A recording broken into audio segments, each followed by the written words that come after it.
meus caros, eu sou o professor Rodolfo Candenberg Hartmann e nós vamos falar agora sobre tutela provisória, tá? É um tema bastante incidente nos concursos públicos e também tem uma importância grande, tá? Acontece com muita frequência, então temos que entender e dominar um pouco melhor. A expressão tutela provisória me parece muito adequada, porque tutela significa proteção.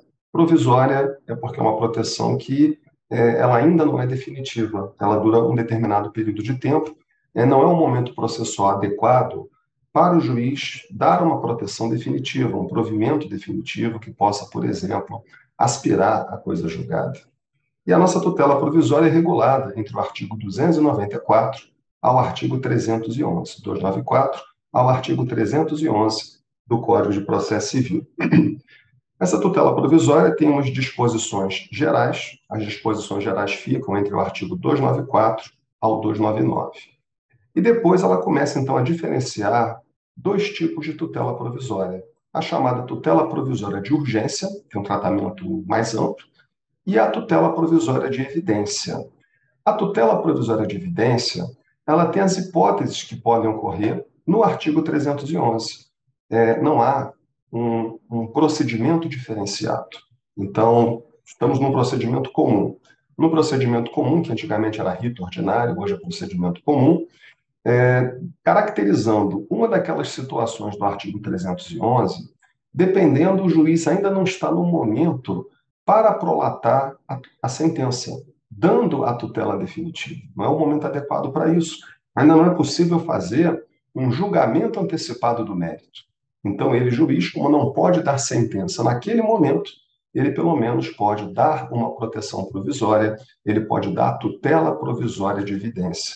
Repito, não era o momento processual adequado para dar uma sentença entregando uma proteção definitiva, uma tutela definitiva. Mas naquele momento, ele, juiz, independentemente do risco de dano, ele pode constatar que já existe uma evidência do direito do autor. Por isso o nome tutela provisória de evidência, porque traz uma evidência do direito do autor. Não é momento ainda para o juiz sentenciar, dando a tutela definitiva, mas ele já pode, então, diante da evidência do direito do autor, proferir uma decisão interlocutória, reconhecendo provisoriamente isso. A tutela provisória de evidência, então, tem as hipóteses narradas no artigo 311. Tem dois casos ali, que o magistrado ele já pode decidir, decisão interlocutória, antes mesmo de determinar a citação do réu. Então, são hipóteses que o contraditório prévio vai ser sacrificado, mas também o contraditório prévio é recomendável, mas não é absoluto. O contraditório prévio é tratado no artigo 9º do Código de Processo Civil e, eventualmente, o próprio artigo 9º, no parágrafo único, excepciona algumas hipóteses, que você vai ter o contraditório postergado. O contraditório postergado vai ter direito ao contraditório em momento posterior. E ali, nesse artigo 9º, parágrafo único, nós temos dois casos de tutela provisória de evidência que isso pode acontecer, que seria o artigo 311, incisos 2 e 3.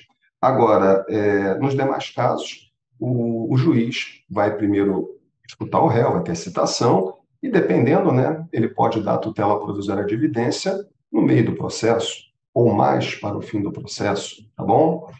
A tutela provisória de evidência, quando é dada no início, ela é chamada de tutela de evidência em caráter antecedente. Quando ela é dada para o fim do processo, mais para o meio, ela já tem caráter incidental. E repito, não há mudança de procedimento, somente temos no artigo 311 as hipóteses que podemos ter a tutela provisória de evidência. Só que muito mais frequente de ocorrer é a tutela provisória de urgência. Então, são duas, tutela provisória de evidência, artigo 311, e temos a tutela provisória de urgência, que são muito mais corriqueiras, tratadas entre o artigo 300 ao artigo 310. No código anterior, nós usávamos a expressão, vou pedir uma tutela antecipada, vou pedir uma tutela cautelar, isso no código anterior. O código atual, ele faz uma classificação mais densa. Ele fala em tutela provisória de urgência antecipada, tutela provisória de urgência cautelar. As partes falam tutela antecipada simplificando, mas o nome em iuris correto seria esse, tutela provisória de urgência antecipada ou cautelar. E elas também podem ser requeridas no início do processo, ou seja, em caráter antecedente, e podem ser também no meio do processo, mais para o fim, em caráter incidental. A tutela provisória de urgência antecipada e cautelar são muito parecidas, porque ambas trabalham sob o prisma da urgência. E por se tratar de uma situação urgente emergencial, então você não pode exigir uma prova plena, e sim uma probabilidade do direito, e temos um risco de dano, um risco ao resultado útil do processo. Mas aí é que está. Como a tutela antecipada e a tutela cautelar, vou me referir a elas assim para simplificar durante a nossa aula, como elas são calcadas em urgência, como elas têm praticamente os mesmos requisitos, às vezes é muito difícil você identificar quando é uma ou quando é outra. Mas, Rodolfo, tem problema se eu errar? Bem, tem. Se for, por exemplo, prova de concurso, né? Se errar, já perdeu a questão. E agora, no dia a dia, a importância de você saber a diferença de uma e outra é que quando a tutela antecipada ou a tutela cautelar, quando elas forem requeridas em caráter antecedente, isto é, no início do processo, existe um procedimento diferenciado para cada uma. Uma tutela antecipada em caráter antecedente observa o artigo 303 e 304 do CPC. Se for uma tutela cautelar antecedente, ela já observa o artigo 305 ou 310.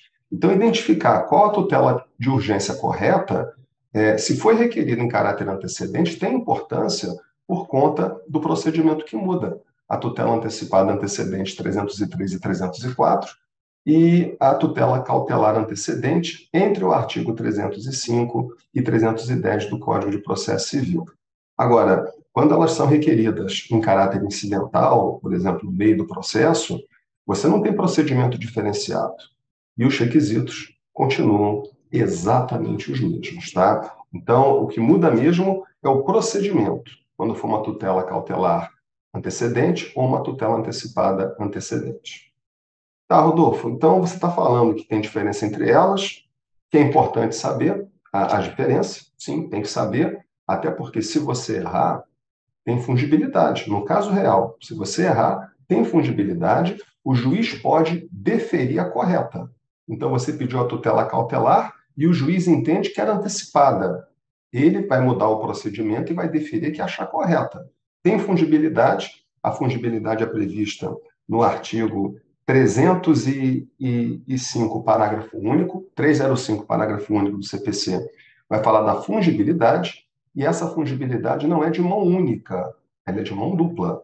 Então, se você pediu cautelar e deveria ser antecipada, o juiz defere antecipada e muda o procedimento.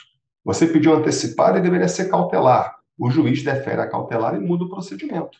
A fungibilidade, portanto, entre as tutelas de urgência, ela é considerada como de mão dupla.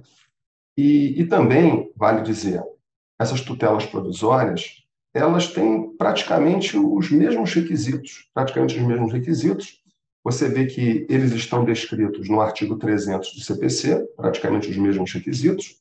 Você tem a necessidade da prova, uma prova da probabilidade do direito, muitos chamam, né, no Código anterior era verossimilhança, muitos falam em fumus boni iuris, mas o que temos aqui no artigo 300 é a exigência da probabilidade do direito e, da mesma forma, do perigo de dano ou risco ao resultado útil do processo. Esse risco de dano ou risco ao resultado útil do processo, ele seria o periculum in mora, tá? Então, você trabalha a tutela antecipada com o perigo do direito, fumus boni iuris, e o perigo na demora ou do risco ao resultado útil do processo, que seria o periculum in mora. Tanto a tutela antecipada quanto a tutela cautelar exigem esses dois requisitos. Então, é até mais um motivo para tornar difícil, né, essa tarefa de distinguir uma da outra, porque os requisitos até então são os mesmos. Só que, gente, a tutela antecipada ainda tem mais um requisito, artigo 300, parágrafo 3º, ali consta que a tutela de natureza antecipada não será concedida quando houver perigo de irreversibilidade dos efeitos da decisão. Então, também temos o artigo 300, parágrafo 3º, trazendo um terceiro requisito, um terceiro requisito próprio da tutela antecipada, que seria reversibilidade dos efeitos da decisão. Vamos tentar entender isso melhor, até diferenciando uma de outra. Quando eu vou saber que é tutela antecipada, quando eu vou saber que é tutela cautelar? Até porque muda levemente o requisito de uma para outra. Então, aqui eu diria, olha, a tutela antecipada, ela é satisfativa. A cautelar é não satisfativa. Ah, Rodolfo, eu não entendi. Satisfativa, não satisfativa? Olha, a tutela antecipada, ela já antecipa o que você receberia no final. Então, você entra com uma demanda, por exemplo, pedindo uma cirurgia. Olha, eu tenho que fazer uma cirurgia, eu tenho que retirar não sei o quê, blá, blá, blá, blá, blá, blá. Nesse caso, se o juiz defere a tutela antecipada, ele dá lá no início aquilo que você só receberia no final. Tem caráter satisfativo. Já uma tutela cautelar também tem urgência, mas ela é não satisfativa. Excelência, olha só, o devedor está dilapidando o patrimônio. Eu tenho uma dívida com ele, ele está dilapidando o patrimônio. Quando eu for executar, não vai ter patrimônio para receber. Aí você entra em juízo pedindo uma tutela provisória de urgência cautelar, antecedente, mediante arresto. O artigo 301 fala em arresto. O que significa o arresto? É você pegar parte do patrimônio do devedor para impedir que ele continue alienando, que ele continue desaparecendo, destruindo com o patrimônio dele. Não quer dizer que você vai ficar com aquele patrimônio. Você fez o arresto, é uma providência cautelar para que isso tenha utilidade no futuro. Mas pode ser que você não seja o credor. Pode ser, por exemplo, que na hora foi penhorado um carro. Pode ser que na hora que vai ser expropriado o carro, o devedor venha e pague a dívida. Ele pode fazer a chamada remissão. Pode fazer remissão. Não quer dizer que os bens que foram arrestados vão ficar com você. Pode ter uma substituição dos bens arrestados. Estão, por exemplo, perdendo valor de mercado, por exemplo. Enfim, então você tem a tutela antecipada como satisfativa e a tutela cautelar como não satisfativa. Se não está muito claro ainda para vocês se seria um ou outro, aí tem aquele velho exemplo da carne. Duas pessoas lutando por um pedaço de carne, o prêmio é um pedaço de carne, e tem um árbitro ali verificando a luta. Durante a luta, está demorando, né? São aqueles pesos gados levinhos, ficam trocando muito soco. Está passando um tempo e eles estão com fome. Nossa, o árbitro, a gente sabe que a carne só vai ser dada ao final, mas acontece que nós estamos com fome, e então, eu quando fico com fome, então, a minha pressão cai, não dá para dar um pouquinho da carne para a gente? Veja, isso é uma tutela antecipada. Está dando antecipadamente o que você receberia no fim. Tutela antecipada a caráter satisfativo. Agora, pode ser que o mesmo exemplo eles estejam brigando, nenhum deles esteja com fome, só que a carne está apodrecendo, ela está fora do freezer, da geladeira, está apodrecendo. Depois, quando acabar a luta, quem ganhar não vai ter utilidade nenhuma para ela. Então, eu vou pedir, excelência, o árbitro, olha, não tem como colocar a carne no freezer, porque do jeito que está, ela está no sol, ela vai estragar e quem ganhar não vai comer nada depois. Vejam que também tem uma urgência envolvida, mas não tem caráter satisfativo. Tem um caráter acautelatório. Por quê? Para o vencedor no futuro ter utilidade naquela providência. Então, repito, ambos são provimentos de urgência, ambos têm praticamente os mesmos requisitos. Porém, a tutela antecipada é satisfativa e a tutela cautelar é não satisfativa. Agora, falei a diferença de uma para outra, para voltar na questão dos requisitos. Então, tem que ter a probabilidade do direito em ambas. Tem que ter o perigo do dano, de dano ou risco ao resultado útil do processo em ambas. Mas só para a tutela antecipada é que tem um último requisito, que é a reversibilidade dos efeitos da medida, tal como prevê o artigo 300, parágrafo 3º do Código de Processo Civil. O que isso significa? Você pede uma tutela antecipada para tirar o teu nome do Serasa. O juiz defere. Só que depois, no curso do processo, fica claro que você é devedor, sim. O juiz pode julgar o pedido improcedente e mandar negativar de novo. Nenhum problema mandar negativar de novo, pois temos aqui uma decisão cujo efeito é reversível. Eu dei no início o que você receberia no final, mas eu posso desfazer e tudo voltar como era antes. Então, para a tutela antecipada, como ela é satisfativa, há necessidade do juiz analisar se temos a reversibilidade dos efeitos da medida. Por outro lado, tá? Você vai me dizer assim, mas Rodolfo, só que você deu até um exemplo de tutela antecipada que é para fazer a cirurgia. Mas a cirurgia não pode ser desfeita. Você acabou de dar um exemplo falando que tutela antecipada tem que ter efeitos reversíveis, mas você deu o exemplo da cirurgia. Pois é, esse artigo 300, parágrafo 3º, ele não vem sendo adotado, não vem sendo aplicado em relação a demandas da área de saúde, da área médica. Por quê? Porque o sujeito precisa da liminar, da tutela antecipada, para fazer a cirurgia desde logo, senão ele pode morrer. E foi feita a cirurgia. Mas depois o juiz percebe que o autor não estava pagando o plano de saúde, que não tinha aquela cobertura, que mentiu, ocultando doença pré-existente. Ele, juiz, ele, no caso, vai julgar o pedido improcedente. Mas não tem como desfazer a tutela antecipada, que já foi cumprida, porque a cirurgia foi feita, o tumor já foi retirado. Então, realmente, em questões da área da saúde, não vem sendo exigida observância ao artigo 300, parágrafo 3º do CPC. No caso de área de saúde, é possível tutela antecipada, mesmo cujos efeitos sejam irreversíveis. Na visão da doutrina, por exemplo, o professor Luiz Guilherme Marinoni, faz todo sentido, porque se você fala que não pode tutela antecipada em questões da área médica, por conta dessa irreversibilidade dos efeitos da medida, diz ele, pondera ele, então estaria sendo negado acesso à ordem jurídica justa. A ordem jurídica justa seria, pô, eu tenho em tese direito à tutela antecipada para fazer cirurgia. Não, não pode, porque o efeito é reversível. Ah, então eu tenho que aguardar o processo acabar para ter minha cirurgia, mesmo sendo evidente o meu direito? Então, me parece bem razoável isso que ele coloca, e é como a jurisprudência se posiciona também, tá? Pela possibilidade da tutela antecipada em tais casos, área médica, mesmo diante do risco, né, da irreversibilidade dos efeitos. Em casos assim, se o autor perdeu o processo, já que não dá para desfazer a cirurgia, simplesmente vão ser apurados, né, os valores gastos pelo réu e as posições vão se inverter. O réu é que vai executar o autor. Lembrando, tá? Qualquer pessoa que pede uma tutela provisória e é beneficiada, se depois a tutela provisória foi revogada e se eventualmente isso gerou prejuízo para o réu, no caso, o autor ele responde objetivamente pelos prejuízos causados.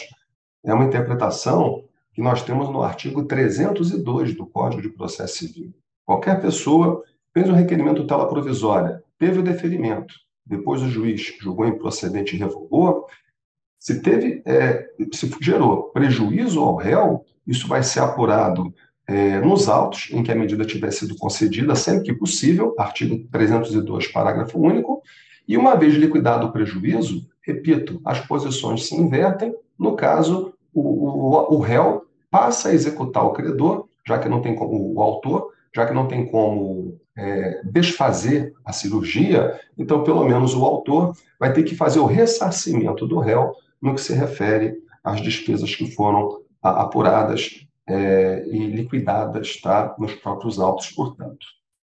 Meus caros, também tem uma discussão interessante sobre a possibilidade ou não de tutela provisória em desfavor da fazenda pública. Eu diria para vocês, o que não é proibido é permitido. Então, você pode ter, por exemplo, tutela provisória em desfavor da fazenda pública, questões da área da saúde, poderemos ter. Onde a lei não proibir, é possível. Só que o nosso código narra que tem duas situações no código, que não é possível liminares contra a fazenda pública, tutela antecipada, tutela cautelar. É o artigo 1059 do CPC. 1059, ele diz que, no caso de tutela provisória contra a fazenda pública, artigo 1059 do CPC, tem que observar o disposto no artigo 1º a 4º da Lei 8437/92 e o artigo 7º, parágrafo 2º da Lei 12.016 de 2009. Então, se fosse falar na lata, quando não cabe tutela provisória contra a fazenda pública? Pelo nosso CPC, artigo 1059, em dois casos. Artigo 1º ao 4º da Lei 8437/92 e artigo 7º, parágrafo 2º da Lei 12.016 de 2009, que é a lei atual do mandado de segurança. Porém, eu chamo a atenção que esse dispositivo artigo 7º, parágrafo 2º da Lei 12.016 de 2009, ele foi reputado como inconstitucional pelo Supremo. Então, essa restrição foi derrubada. Você, com seu código em mãos, artigo 1059, pode riscar o artigo 7º, parágrafo 2º da Lei 12.016 de 2009, e, se quiser, pode pesquisar depois a decisão do Supremo que foi dada nos autos da ADI, Ação Direta de Inconstitucionalidade, número 4.296. Essa decisão já tem um tempinho, ela é de junho de 2021, tá bom? Então, nós falamos nesse bloco a respeito de tutela provisória, tema muito incidente para concurso, e não apenas para concurso, um tema que tem uma importância prática também muito grande. Vou encerrar com vocês por aqui. Eu sou o professor Rodolfo Cranenberg Hartmann. Até o nosso próximo encontro. Valeu!